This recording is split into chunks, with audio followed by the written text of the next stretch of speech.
c'est-à-dire l'éliminer physiquement. Et Dieu m'a donné des visions pour cette nation et des paroles. Je priais que Dieu m'aide à les dire avec le calme et la fidélité possible. La première vision que Dieu m'a montrée, il m'a montré 4 pays et 4 présidents autour d'une table. Ces 4 présidents, il y en avait 3 des pays frontaliers et un président de l'Afrique de l'Est. Et ils avaient réunion. Feu de l'amour pour sa nation qui doit continuer à brûler continuellement. Et le thème que Dieu m'a placé dans mon cœur, c'est Néhémie, un croyant enflammé pour sa nation. Avant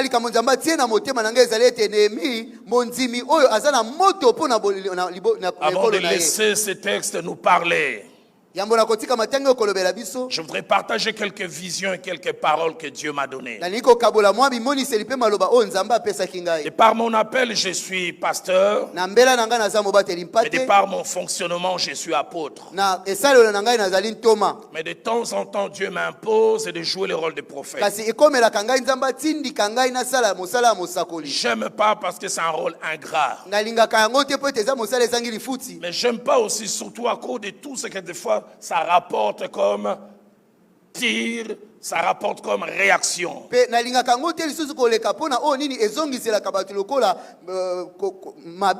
j'ai lutté avec les choses que Dieu m'a montrées. Je voulais ne pas en parler parce que je m'imaginais après, est-ce qu'il n'y aura pas encore, on va tirer à boulet rouge. J'ai jamais oublié. Il y a 2 ans, j'ai apporté un message que j'avais reçu de la part de Dieu. Ma fille qui est en dehors du pays a dit, elle a vu sur Twitter, on a mis mon visage et quelqu'un a dit,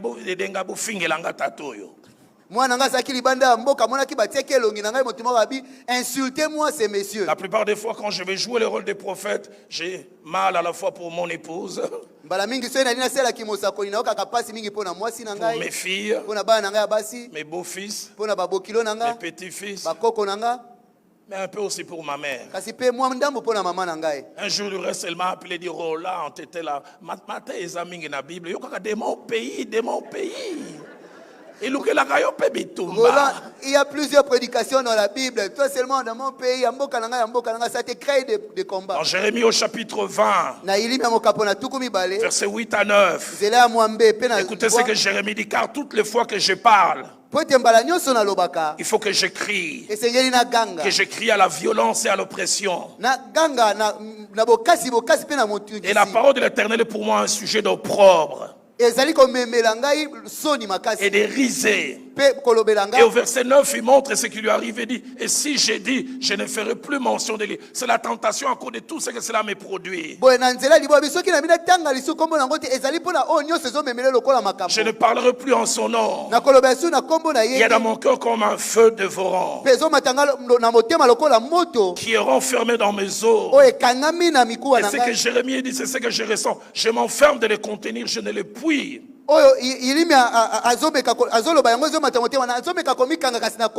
Mais il y a une semaine loin d'ici, au Congo central, j'ai prié pour ces assises. Dieu m'a dit, le jour où tu parleras sur la nation, parle de ces choses. Il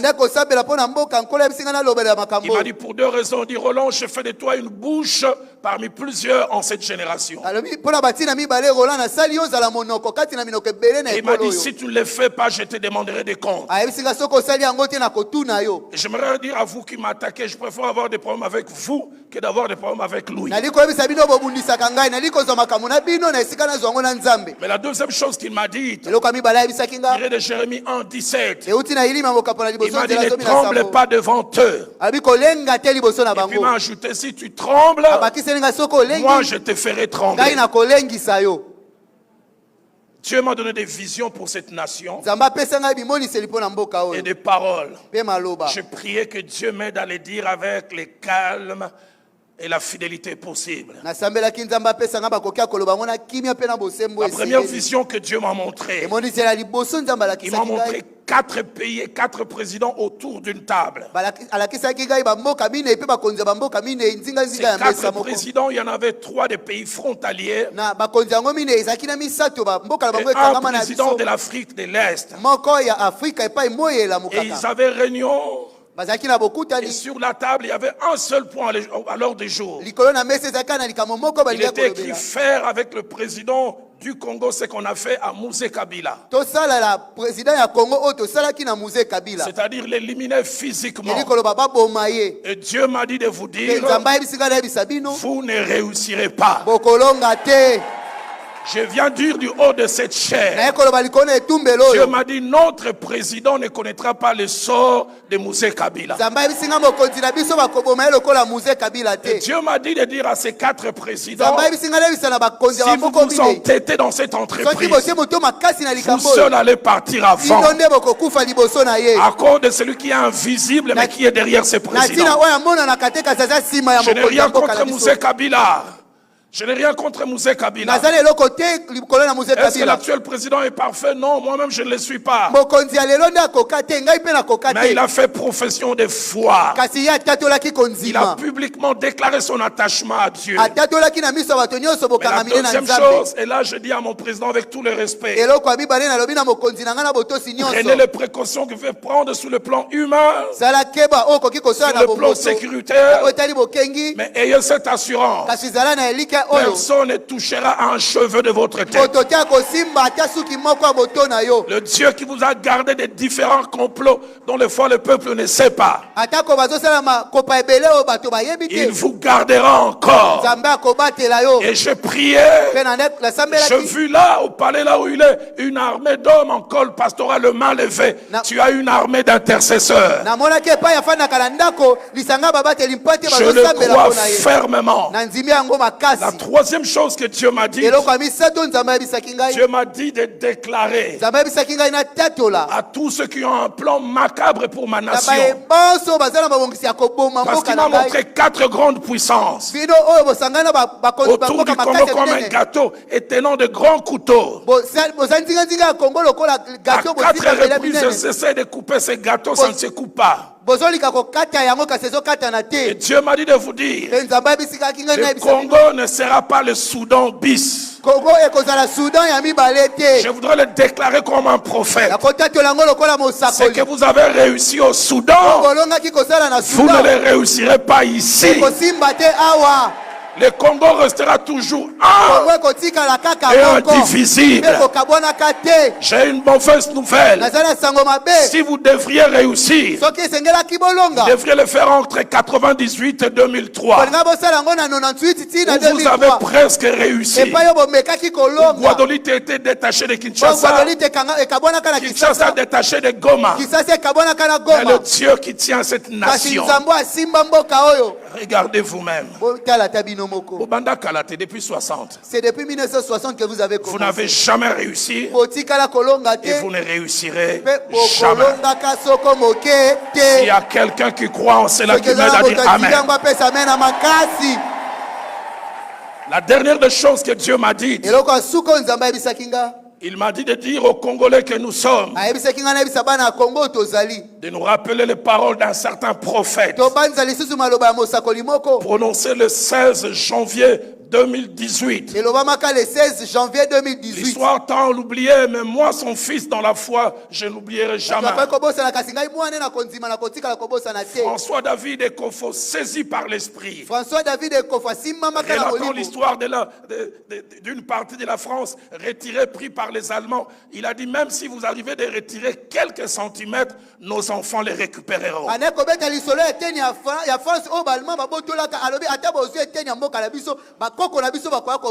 Nous n'étions pas là en 1885 quand Dieu a conduit la main de ces gens à établir les frontières. Je viens le déclarer parce que Dieu m'a dit, tu es l'huile de bouche. Mon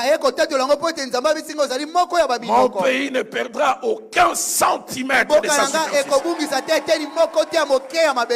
S'il arrive qu'il la perde pour quelque raison, il retrouvera ses centimètres. Si vous croyez en cela, donnez-moi un bon amen. J'aimerais que vous sachiez, moi, Roland Dallot, je suis patriote. À part les chants chrétiens qui font monter mon cœur vers Dieu. Chaque fois qu'on chante l'hymne national, je mets la main sur le cœur. Et quand je chante, je fais une prière quand on dit nous bâtirons un pays plus beau qu'avant. Je dis Seigneur, au-delà des paroles, que ça soit une vérité. Nous, peuplерons ton sol et nous assurerons ta prospérité. Quel merveilleux hymne national nous avons. Et j'aime la partie de Congo. Néhémie chapitre 1, 2. Néhémie est à Suse. Il est élevé en responsabilité, en dignité. Il est presque un Babylonien intégré. Ceux qui ne le connaissent pas lui donnent cette nationalité. Mais les gens reviennent de Jérusalem. J'aime ce que ma Bible dit. Il est questionnant au sujet des Juifs réchappés. Il est questionnant. Seigneur dit, il leur demanda de nouvelles. Mais j'aime la version King James. La version King James dit, ils sont qui? Du verbe enquérir, réclamer des nouvelles, exiger comme une nécessité, s'informer avec ardeur. Comment ils vont là-bas? Parce que son cœur est attaché. Il est bien. Il aurait pu mener belle vie là-bas. Mais malgré la belle vie qu'il menait, son cœur battait pour sa nation. Deuxièmement, nous voyons Néhémie chapitre 2, verset 3. Il a un attachement viscéral avec sa nation. Quand il se retrouve devant le roi, et le roi le voit triste comme jamais il a vu, il explique sa tristesse. Écoutez ce qu'il dit. Comment n'aurais-je pas l'air triste quand la ville où sont les sépulcres de mes pères? Il a un attachement avec ce sol. Où sont les sépulcres de mes pères? Moi, le sépulcre de mon père, c'est en nécropole. Et je suis attaché à cette nation. Troisième chose, dans Néhémie 1, verset 3 à 4, et Néhémie 2, verset 1, on montre combien l'état de sa nation l'affecte. L'avait dit qu'on lui répondit. Ceux qui sont restés de la captivité sont dans la province, au comble du malheur et de l'opprobre, et les murailles de Jérusalem sont en ruine.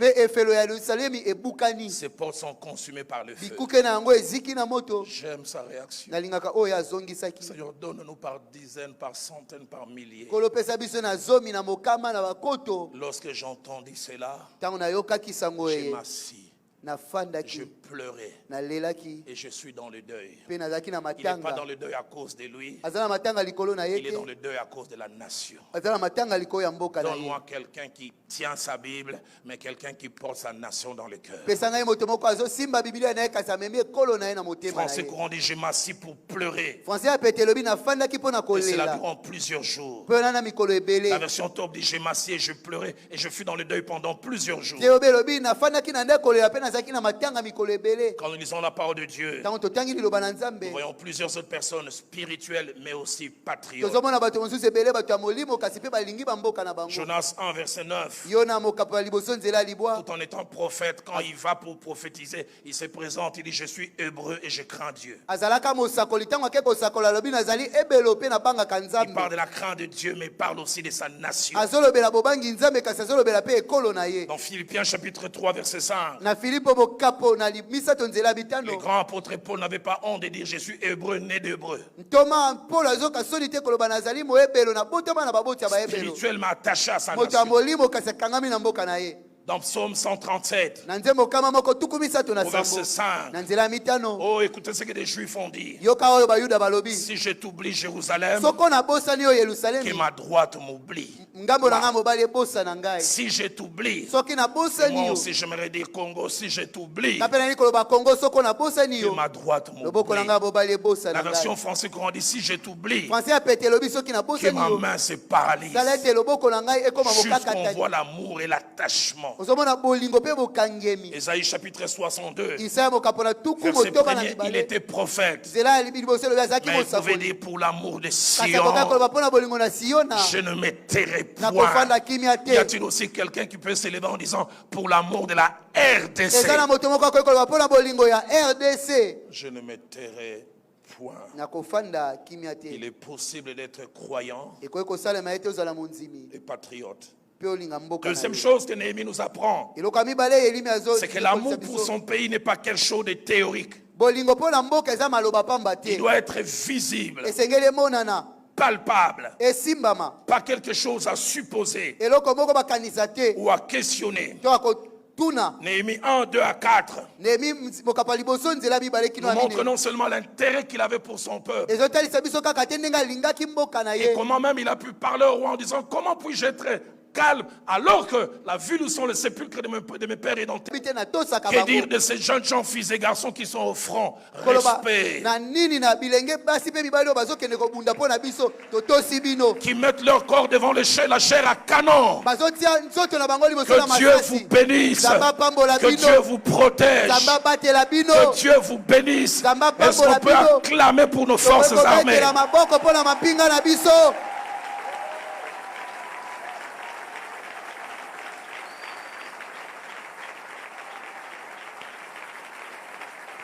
Il faut de l'amour pour offrir sa vie. Il faut de l'amour. Quand ils partent, ils savent qu'il est possible qu'ils ne rentrent pas. Nous qui vivons tranquillement, devons savoir que notre paix coûte à certaines personnes. La vie paisible que nous vivons, certains payent de leur prix. Il y a une maman à Massina qui a perdu son mari, des enfants qui ne verront plus jamais leur paix. C'est parce qu'il a livré sa vie pour que vous et moi nous soyons ici.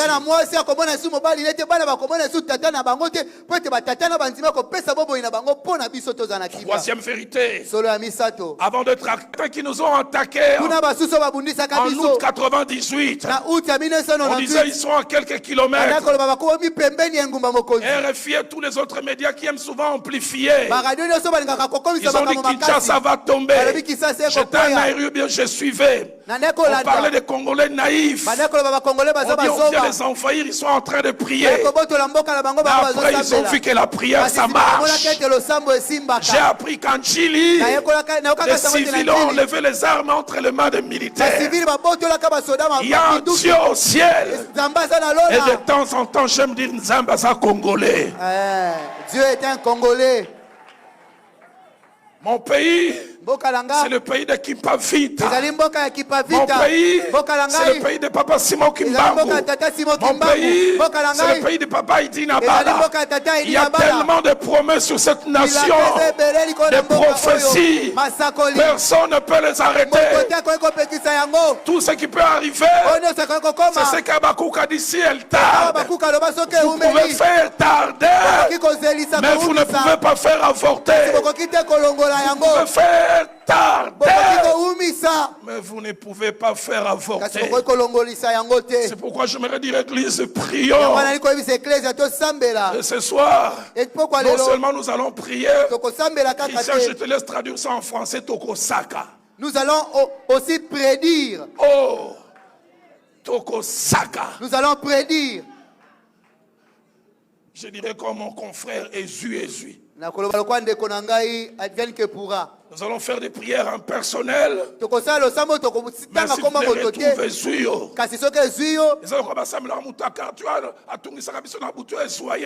voisin gauche à Koufé, c'est celui qui me menace que ça l'atteigne. Si le voisin a Koufi, n'attend qui combote. Aide-moi à dire à ton voisin ça, le loli kamboya Ezui.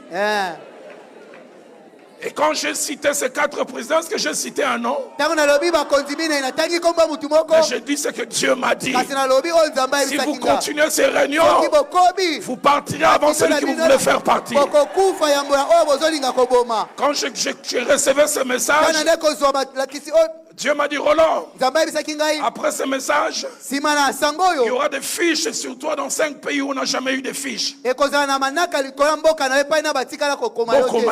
Écrivez-les. Si vous avez besoin d'informations, si vous voulez d'autres informations, des informations supplémentaires, pour mon pays, je ne me tairai point. Des moments aussi, il ne vous reste que la prière. Et nous, présentement, il ne nous reste que la prière. Je ne vais pas faire de la politique du haut de cette chair. Officiellement, on est sous embargo. On ne peut pas acheter tel. On nous bloque par-ci. Mais en même temps, on nous laisse être attaqués. Il y a un Dieu au ciel. Congolais, j'aimerais nous dire, si nous ne prions pas, ils vont réussir. Il ne nous reste que la prière. Dans 2 Chroniques chapitre 20, au verset 12, j'aime la sincérité de Josaphat. Il a dit, nous sommes sans force devant cette multitude nombreuse qui s'avance. Seigneur, nous sommes sans force devant ces gens qui nous attaquent, qui ont une technologie des fois sophistiquée. Même Josaphat ne s'est pas arrêté là. Il a dit, mais nos cieux sont sur toi. Nos cieux sont sur toi.